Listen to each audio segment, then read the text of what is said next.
We've got Mr. Robert Mukbere, who is a legal practitioner. He joins us now to shed light on what is going on at the moment. Beg your pardon, to respond to some of those. Thank you for coming on this morning. Thank you so much. You know, just listening and seeing some of those, sometimes you get to ask yourself, could these events be happening too fast for the law? Because I remember the last elections when I can't remember which governor said there were these black market injunctions to prevent certain things from happening, and before you know it, they've already carried out what's going on. Do you think that our judiciary can indeed respond, and in good time too, to some of these developments, if approached? Well, I think the judiciary, depending on, as you have said, when approached, on the nature of the case that is brought before it, I think they are adequately equipped to respond to the kind of unfolding drama we are seeing this morning and any other issue that may be thrown up, because the Constitution itself has really defined powers for both the judiciary itself, the legislature, and the executive. So when you see any arm of government exceeding any of its powers, I think the judiciary is well equipped to intervene and stop such abuse or excess of power. But you know, much as the law is very clear on this, the processes, because you know that this party, that PDP were raising alarm for some days now concerning what they think may likely happen, that there may be plans to impeach the Senate president and the deputy and bring in a new leadership. Well, it's indeed clear that to impeach, you need a two-thirds majority, which is 73. But even if they go ahead and don't have 73, that clearly cannot stand on the face of the law, can it? Well, I think a lot will have to do with the type of rules of interpretation of the Constitution that you bring in. Because when you look at the provisions dealing with the removal of the Senate president in isolation of other provision, then you may come to the conclusion that they need 73. But when you look at other provisions of the Constitution itself, one of the first things you will discover is that the provision dealing with the removal of the Senate president or the deputy Senate president does not make reference to all the members of the Senate. It just says two-thirds majority of the members. But when you look at... which section is that? Section 158 or which one? Section 50, subsection 2C. When you now compare it with section 188, subsection 9, dealing with the removal of the governor of a state by the House of Assembly, it talks of two-thirds majority of all the members of that house. And then you will see other provisions of the Constitution where the word all the members is used. For example, section 54 of the Constitution that deals with the quorum of the Senate. That is quorum for sitting. Quorum for sitting. It talks of one-third of all the members. That is section 54. Yeah. It talks of one-third of all the members. But with regard to the removal of the Senate president, or the speaker, or deputy speaker, or deputy Senate president, it does not talk of two-thirds of all the members. It is the same phrase it uses for the election of the Senate president, deputy Senate president, the speaker, or the House. That is uses for this removal, I thought they said that for the election of the Senate president, perhaps deputy, simple majority of the members, not even all the members.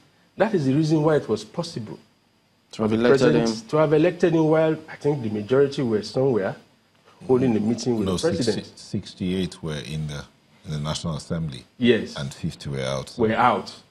You know, so it didn't require all of them to be there to elect him. Exactly why will it require all of them to be there to remove him?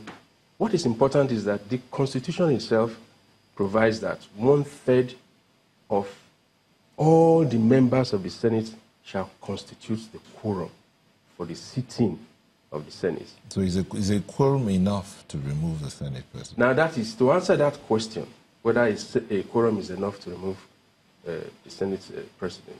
You now have to look at other provisions, because really, the Constitution is meant to be understood holistically, harmoniously. Don't look at one section alone to interpret it. In other words, to answer your question, you now have to look at, does the Constitution itself make any provision for how questions proposed for decision is to be determined by the Senate? You know, the answer is yes. If I may come in here, yes.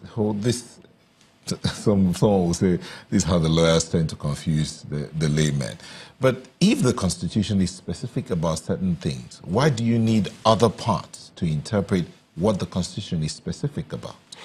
Well, the thing there is that part of the rules of interpretation, and we have rules of interpreting our Constitution. One of the fundamental rules of interpreting the Constitution is that you do not interpret the Constitution disjointedly. You have to look at other relevant sections, other sections that deal with the same subject matter, for you to fully understand the object and the purpose of that constitutional provision. Okay, if I could read a statement from Mr. Femi Falana, because it was quoted yesterday copiously by a lot of the dailies. It says, quote, "The planned removal of the Senate President, Dr. Bukola Saraki, by the APC should be stopped as it cannot stand. The attention of APC legislators ought to be drawn to Section 52 of the Constitution, which provides that the President and Deputy Senate President can only be removed by the resolution supported by the votes of not less than 2/3 majority of the entirety of the members of the Senate. Since the APC legislatures cannot muster the required 2/3 majority of the votes of the entire members, the plan to impeach Senator Saraki should be dropped forthwith." End of quote.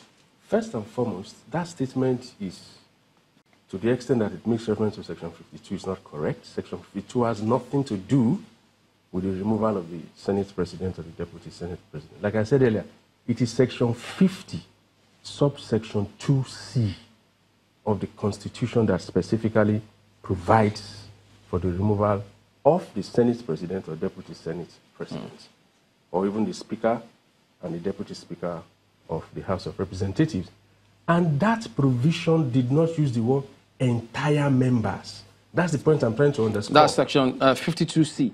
Section 52C says, well, 50 says there shall be a president. Okay, it talks about that. But the specific removal, is when it says to, the president or deputy president of the Senate or the speaker or deputy speaker of the House of Representatives shall vacate his office. And then there's A, there's B, then C.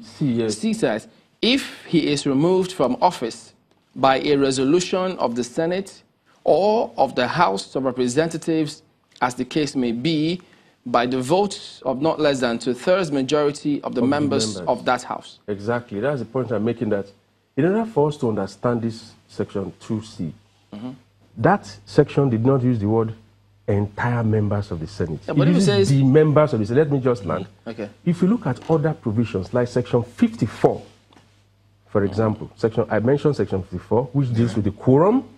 It says it shall be 1/3 of all the members. Now, you have to ask yourself the question, why did the Constitution choose to use the word all the members in one section?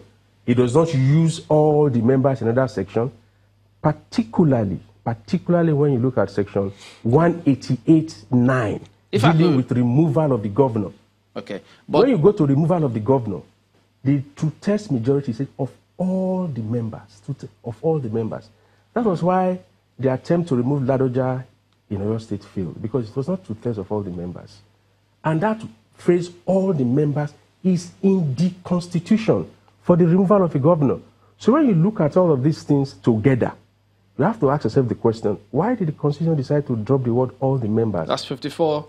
54 talks of all the members. That's a quorum. Quorum, 54(1), 54(2). If you now go to 188(9), that talks about removal but let me read governor. Let me read this 54(2).